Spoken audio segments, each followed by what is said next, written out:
আপনাদের কাছে কারোর কাছে গ্যাস লাইট আছে? এতে কি মিন করে হইলো স্মোক করে ছাড়ারা, আর তাও আবার আমরা যাই এখানে হাইটটা কইছি যে গ্যাস লাইট আছে কিনা। আমি আমি তো আমার এটা বান্ধবী কইছে, বুঝছো? আমি তো হাসতে হাসতে শেষ। বন্ধু কি করি? এরপরে ক্লাস টিচারটা কইছে, মিসে তো কইছি আল্লাহ কি করছস বন্ধু? বই কইছে বোঝ। আমাকে ক্লাস টিচার অনেক ভালো।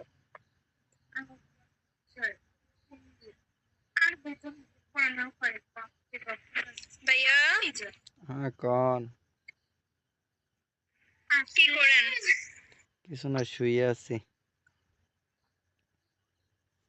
না আমাদের কথায় কোনো উত্তর দিচ্ছেন না যে, ওই জন্য বললাম। না, দুইজন গল্প করতেছেন স্যারের বিষয়ে, স্যারের কাছে গ্যাস লাইট চাইতেছেন, সিগারেট টিগারেট খাবেন, এই জন্য আমি চুপ করে শুনতেছি আপনাদের কথা বসে বসে। আমি